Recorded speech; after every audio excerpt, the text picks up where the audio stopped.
Welcome to Techiechap. In today's episode, we are going to be taking a look at the #1 distribution found in the website Distro Watch, and that is MX Linux. MX Linux 21.1 Wildflower release, to be precise. What is it that makes this the #1 distribution that people are downloading? Find out after the intro.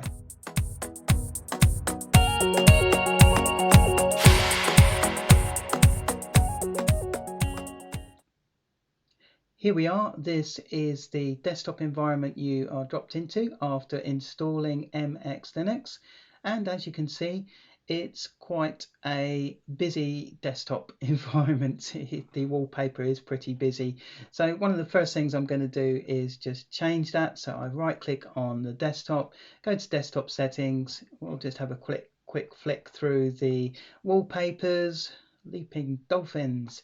Right, okay, I think I will set it to that just so that I can see the Conky display up here that's got the time and date on there. And if I go over here, you can see the MX Linux website, and this is where you would go to download it. There is also a KDE option as well, and some nice videos introducing you to MX Linux. So it's all very well presented.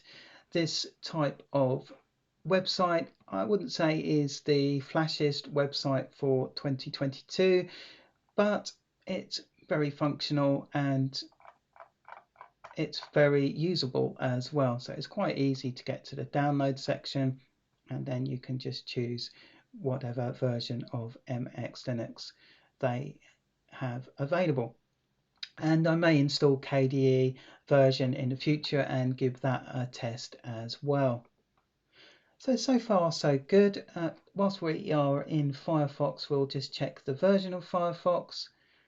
I did run an update after installing this, so we are currently running 100.01.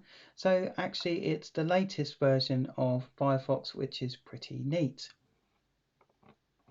Okay, so if we minimize that and we go to the terminal, I have HTOP running. So under here you can see that CPU usage is not too bad. There we go. So given that I am running OBS and I'm recording this as well, it's actually not too bad.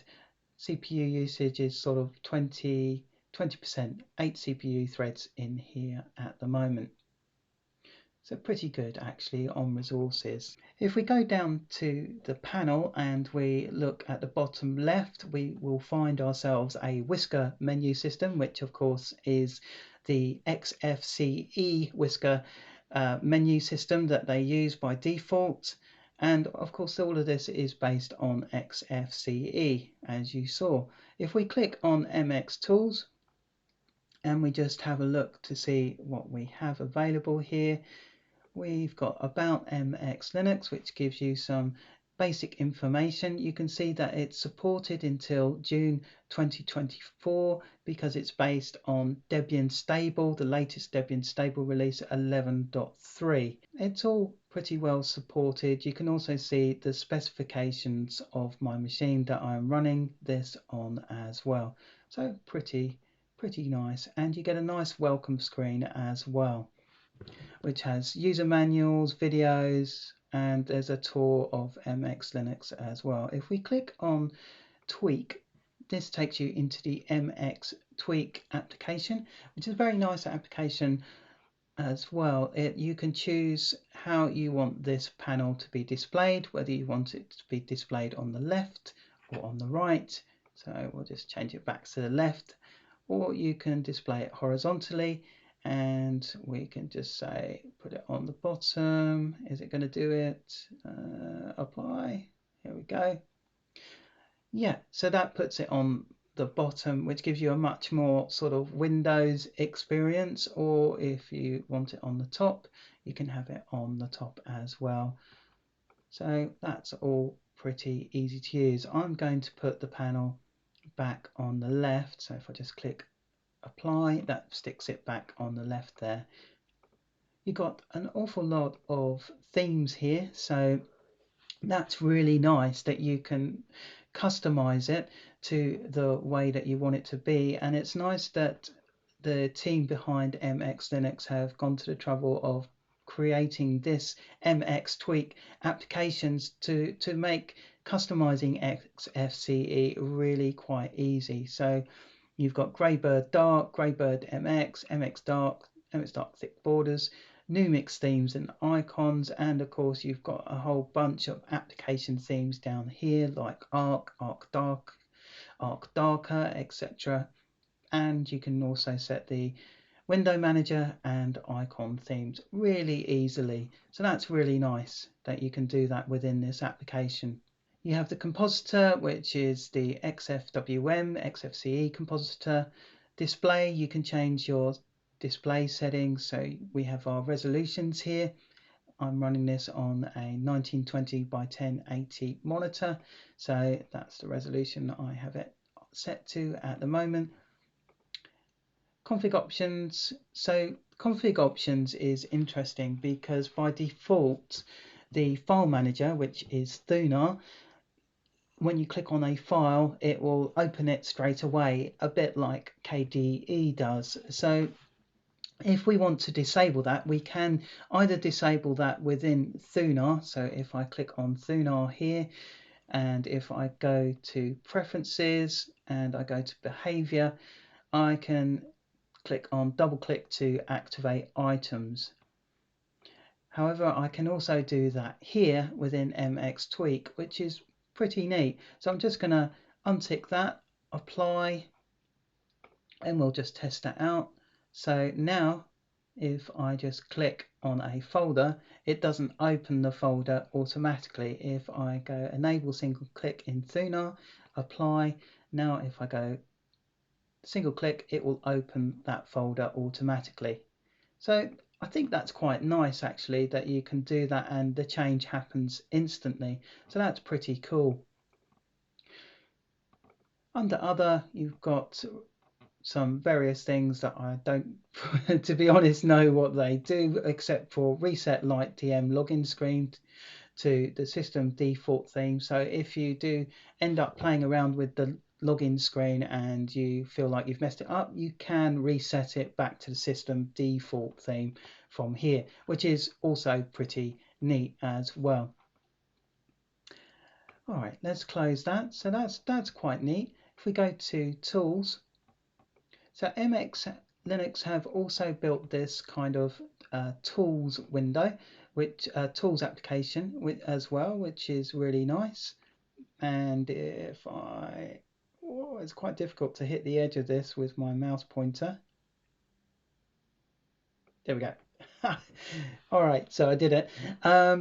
You've got a lot of really useful tools in here, all put together. Now, if we go to the applications and we go to MX Tools, these are most of these things that are sitting in here. So rather than going through this menu system, it's kind of all bundled together in this single application, which is actually, I think, really nice. So you can create your live USB.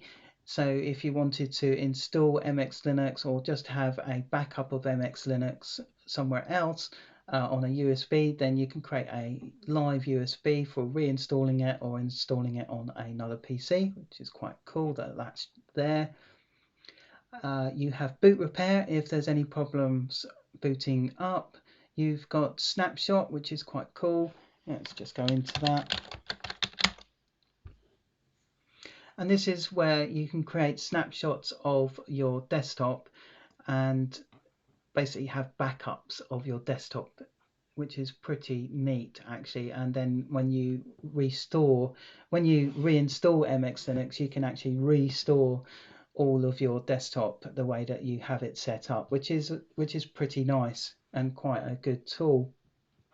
Under maintenance, you've got various things in here, including job scheduler for your backups, Samba config for network shares, disk manager, which takes you to, let's just see,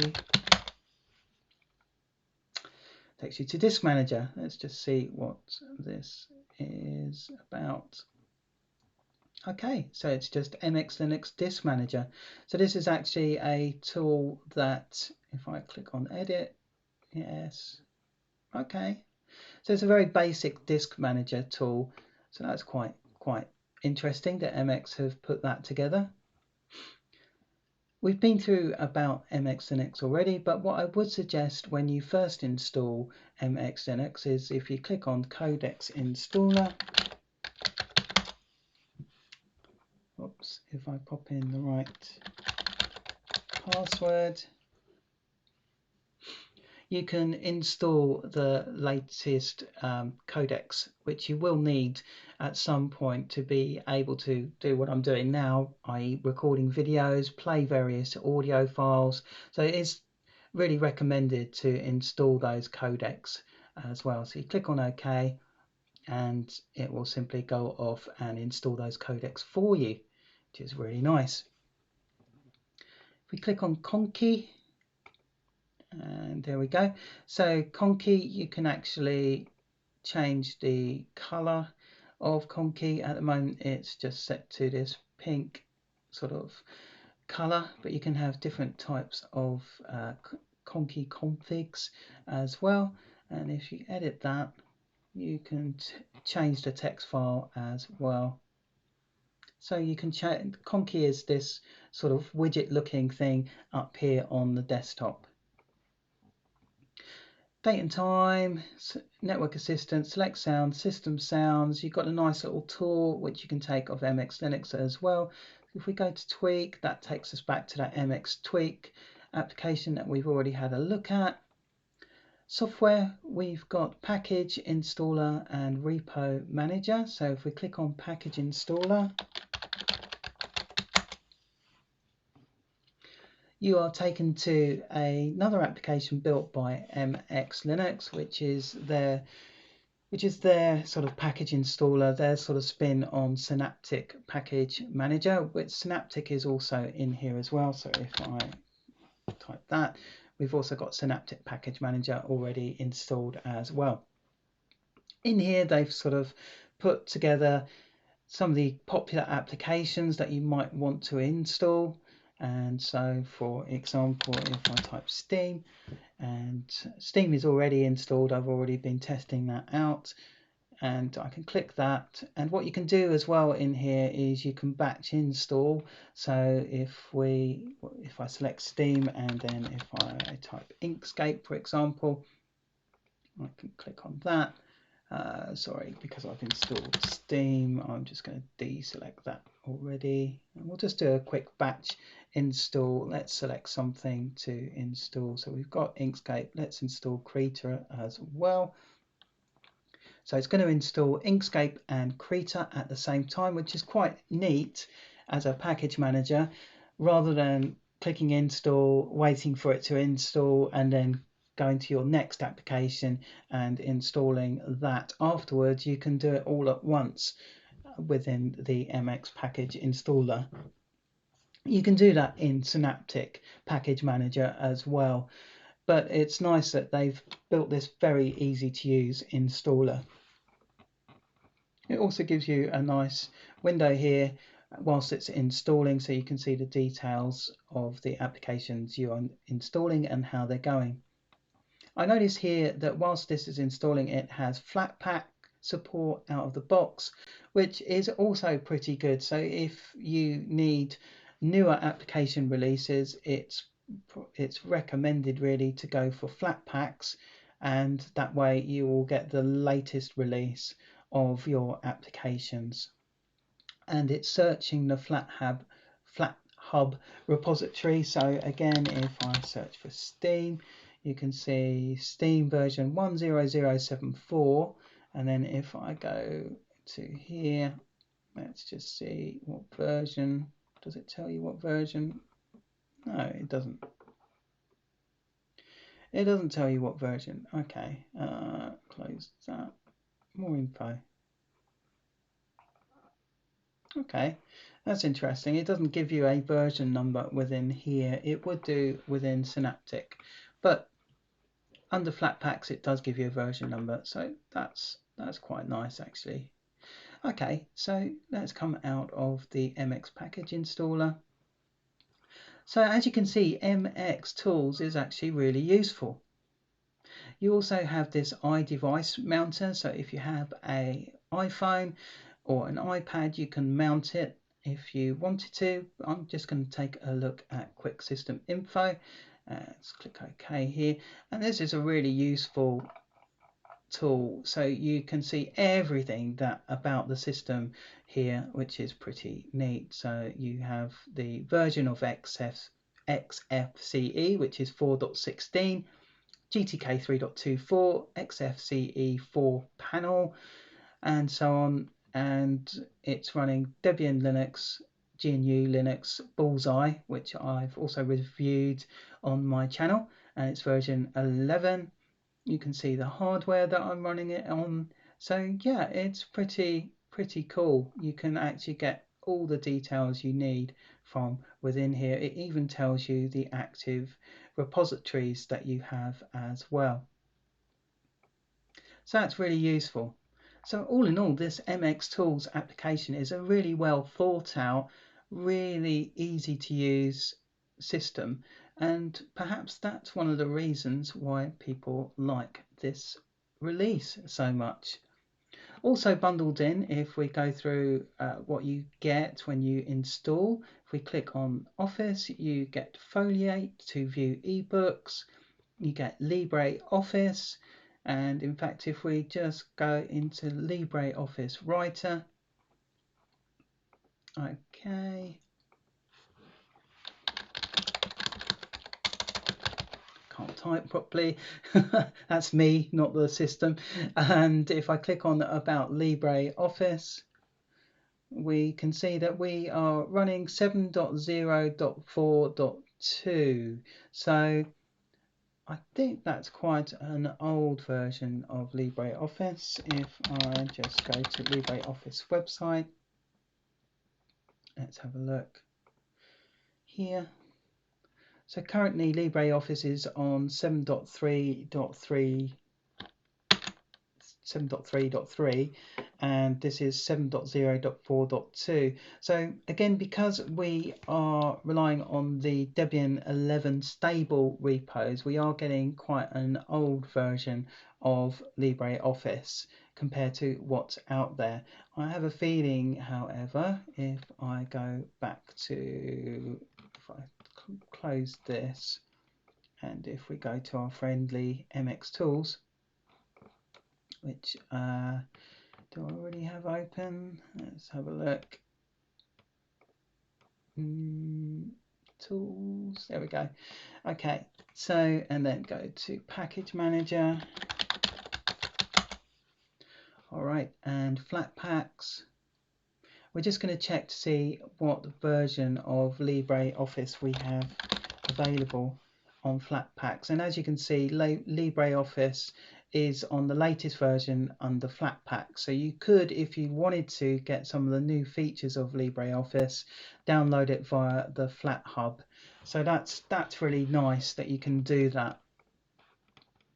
All right, so as always with XFCE, and this is one of the things I don't particularly like, and is that you have the settings and systems as separate windows, or not separate windows, separate sections within the whisker menu.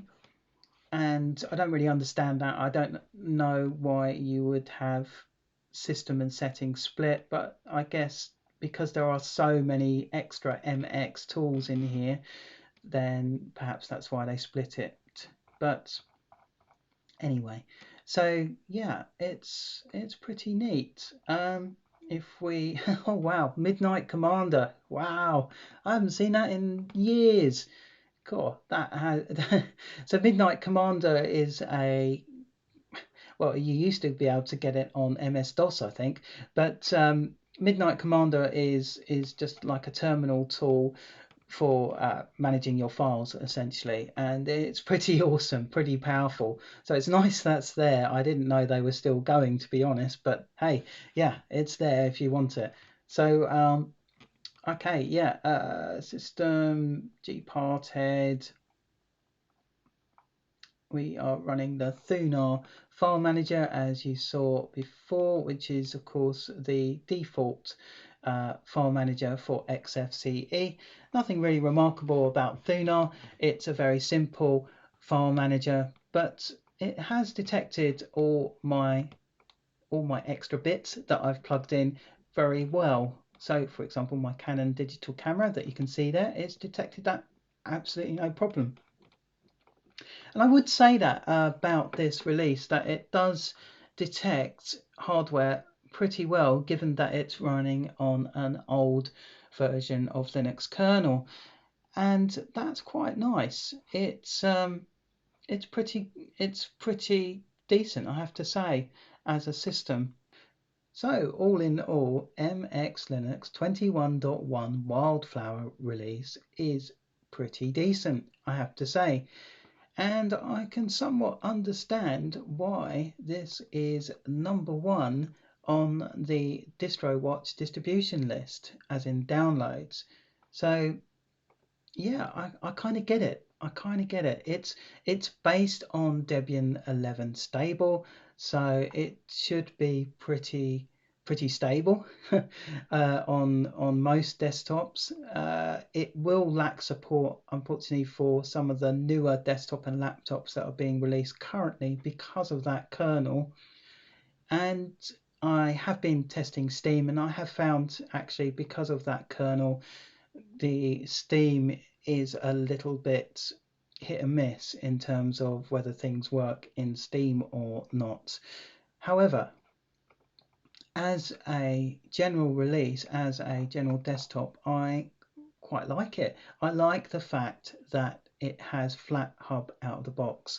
I do like the MX Tools application that bunches all these really useful system settings and system applications all into one place.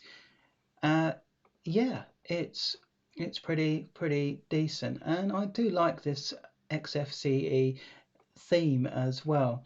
Everything here is actually really easy to use, really snappy as well. As you can see on this Conky widget, you can see my CPU, even though I'm actually running OBS and recording this at the moment, is still running, hovering around 21 to 23%. So yeah, very nice. I like the effort that the MX Linux team have put into creating something that's really user friendly. Has it blown my socks off? It hasn't quite blown my socks off, I have to say. And the only reason for that is it doesn't really feel next generation or 2022 enough for me as a desktop environment. It's very nice and it works really fast, but yeah, it doesn't, in terms of appearance and the way it looks, it doesn't really blow my socks off. But in functionality and the way it works and the way it's utilizing the CPU currently, I think it does a pretty decent job. So now I've started rating things since my last video, I would give this about 4 out of 5, and I can understand why it's at the top of the distro watch list currently. So if you have enjoyed this review and you would like to see more reviews, I would love it if you clicked on like and subscribe. If you have any comments about this review, then please feel free to leave them in the comments section down below. I would love to see your comments. And again, if you would like me to review a distribution that perhaps isn't getting as much attention as you would like, then please again leave a comment in the section and I will do my best to review that distribution. That's about it from me. Thank you very much for watching, and I'll see you next time.